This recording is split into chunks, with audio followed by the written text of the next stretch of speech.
Hi, I'm Kelsey Mays for Cars.com. We're at the Detroit Auto Show checking out Chevy's new entry-level car, the Cruze. The Cruze succeeds the Cobalt, a small car about as memorable as Tim Robbins' performance in Top Gun. But this car could make a much bigger splash, in part because it has a pint-sized turbo engine capable of almost 40 miles per gallon, reportedly. That's 4 or 5 miles per gallon better than a Toyota Corolla or Honda Civic. Up front, you'll notice that there's a split grille. This is becoming familiar now on Chevy models, particularly the Malibu. You'll notice it as well. As you go back, you'll see the profile kind of reminds you a little bit of Pontiac's G8. It's muscular, it's got short overhangs. It even has these same sort of squared off door handles as the G8. That's a good thing. The rear end doesn't seem quite as memorable, but it does have a trunk that measures just over 13 cubic feet. That beats the Civic and Corolla trunks, not quite as large as the Ford Focus trunks.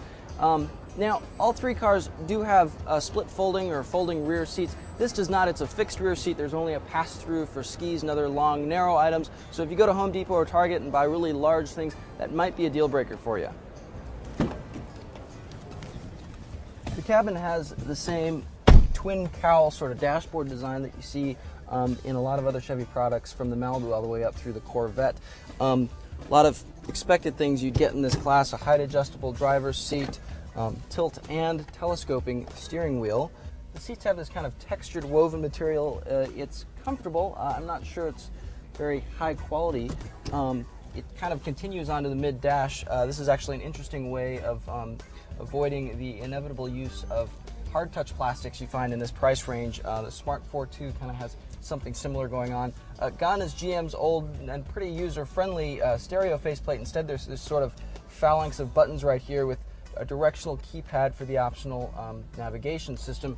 The storage room is pretty good. There's a pretty large glove compartment. There's a small pocket here with auxiliary and USB inputs for your iPod. That's a nice thing. And upscale options in this show car include things like automatic climate control, heated front seats. Those are nice to have in this segment.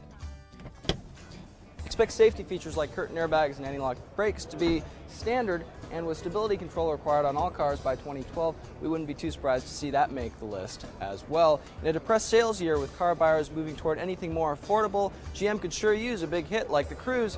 A car like this, getting almost 40 miles per gallon, if the price is right, could provide some much-needed traction.